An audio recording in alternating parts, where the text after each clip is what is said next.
in case I don't see you, good afternoon, good evening, and good night.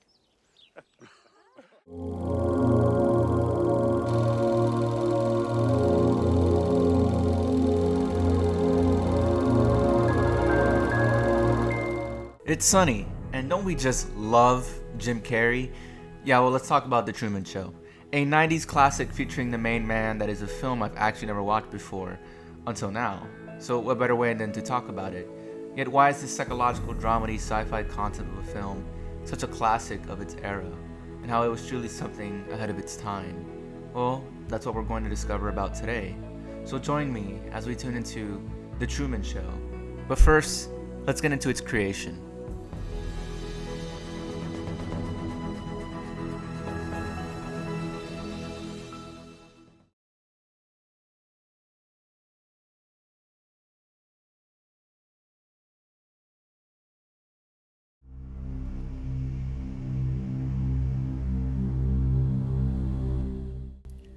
Andrew Niccol had the film's idea since he was a child.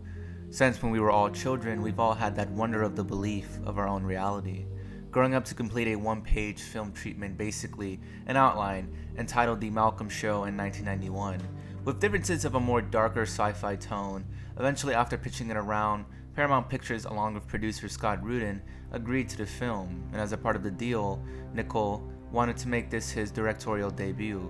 Yet the studio decided for an experienced director alongside an A-list actor. Going through many filmmakers such as Tim Burton, Sam Raimi, Steven Spielberg, and others, they landed on Peter Weir, who I know for Dead Poets Society. Great film, check it out. They also landed on Jim Carrey to star and even waited for him to wrap up his other films for him to get to this one. Weir noting how nobody else has the kind of charm Carrey brings, and thus they got into production and released the film worldwide into becoming an instant gem. Yet what was it that made this overall idea that Niccol was so passionate about truly special?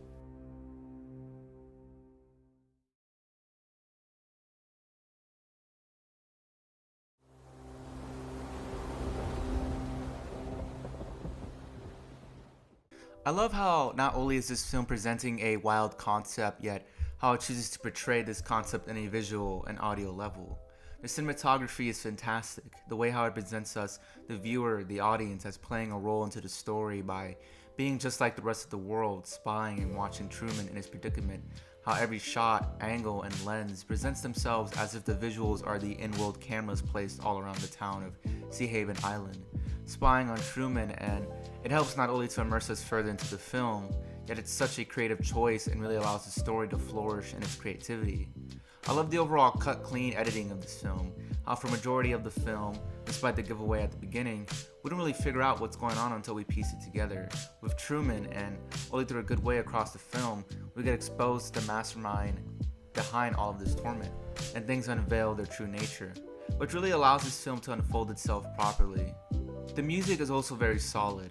I notice how sometimes the track playing can be very sitcom heavy and not fit the tone of the actual scene, and yet greatly adds to the ominous antics of the film. Yet overall, the soundtrack does a solid job at presenting the suspense. Generally though, I just love this film's overall style and aesthetic.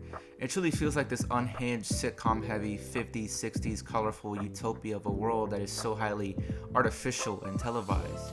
Yet as this smaller world of the man of a diabolical producer, warping itself from the perfect ordinary American small town to this nightmarish hellhole of constantly never-ending repetition, that is a cycle which needs to be broken from every detail of the costumes, sets, lighting, effects, and everything to a T to really make this banger filmmaking. And another element that occupies this is... There you go. You should try stocking vending machines for a living. Our arrangement of characters is very basic, and it works. A key element to writing is that not every character in fiction ever must be super unique. I mean, I downright say that's impossible. And so, because of that fact, you can utilize that to your advantage, like this film has here. Since our cast of characters are typical archetypes from our flawless hero, heartless villain, and your typical goofy pal and loving partner tropes, yet it's all flipped on its head. Meryl is the perfect everyday American wife, a hardworking woman who just wants to make your life 10 times better every single day, and yet it's all a lie. Her character is actually quite despicable across the film once realizing she's just an actress, because unlike other characters, her truth is that it's clearly conveyed in the film that she's only in this for the money. She never gave a single shit about Truman Burbank. Through all that bubbly and loving exterior, she's nothing more but a fake human being profiting off someone's illusion and false sense of reality, which helps with the movie's theme. Yet when you compare her to Marlon, Truman's everyman best friend since childhood and greatest guy in the whole wide world, the film conveys him in a much more trickier sense. As with Meryl, she only showed up in Truman's life during high school, when she sought out the opportunity to seize his reality. Yet with Marlon, he's been best friends with him since childhood, which leaves us to ponder whether or not he's just another actor, only in it for the money, or if though he knows the truth, maybe he enjoys this false reality he's in with him. Maybe finds content in this world and doesn't want it to go away, or if he's grown to really care about him, or if it's all just an act. Another person with no empathy. Bringing us to our central antagonist, Christoph, the socially entirely private, controlling, yet never authoritative, at least in the space of a controlling figure. The corporate, highly exaggerated TV director, producer in control of this whole experiment. Yet, though he's most likely a billionaire off this whole scheme, when I analyzed him further, I don't think he's really in this for the money. Hell, it's for sure a benefit, yet like any artist or creator, despite his inhumane tendencies, I think he's truly in it for the control, acknowledging how rotten the outside real world is and wanting to create the perfect, ordinary, sunny world to play God in, to trap Truman not out of spite or even for the benefit of entertaining people 24/7 every day, yet to provide this unwanted pregnancy, known as Truman Burbank, the chance to live the perfect everyday life. Yet the character that opposes him is Sylvia Garland, a woman who managed to sneak into and sees Truman for what he is, not the perfect TV-worthy goofhead or an experiment or a test rat, yet the thing that nobody else in the entire film sees, yet he sees through her, his one true love that had the one thing she saw in him that the entire film is pointing towards, the entire point of the...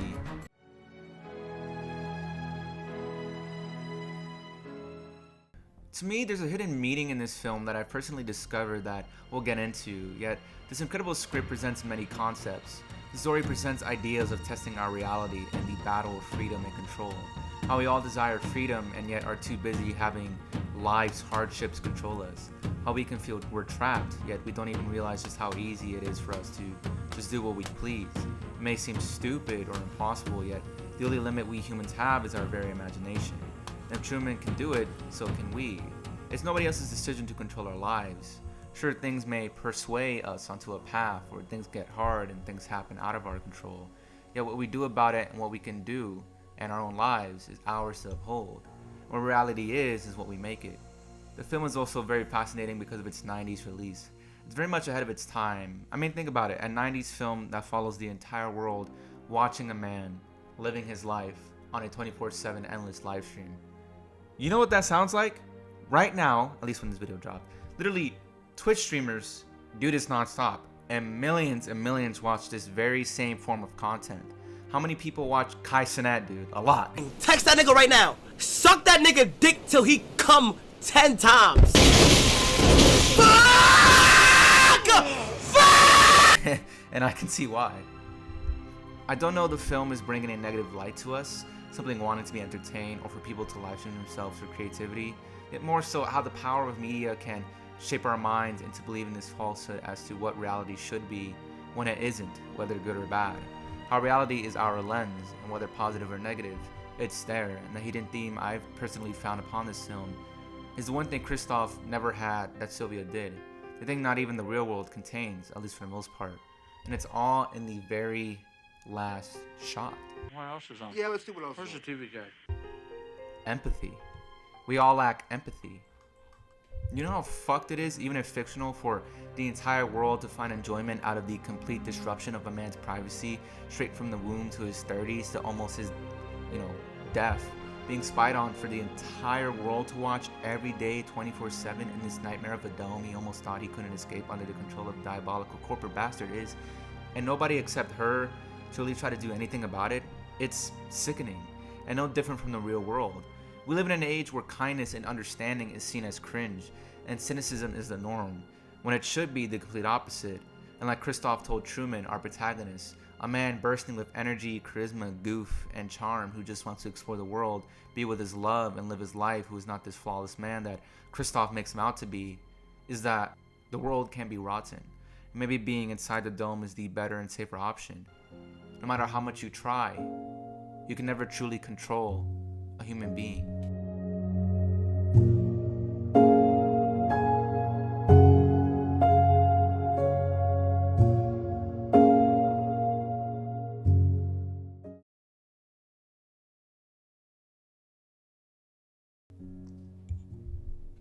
The Truman Show is now a personal favorite and a film I really adore.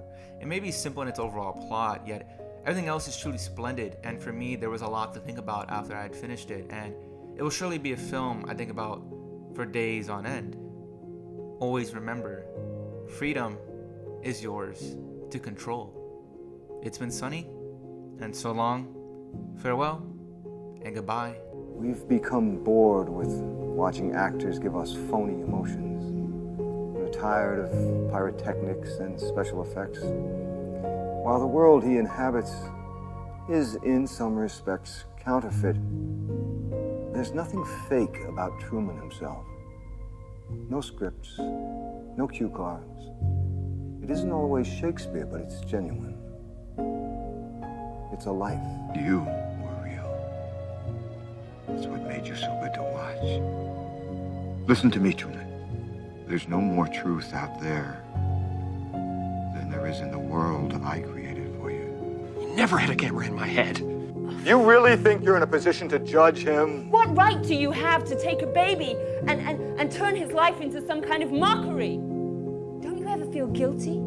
I have given Truman the chance to lead a normal life. The world, the place you live in, is the sick place. Talk to me. Say something.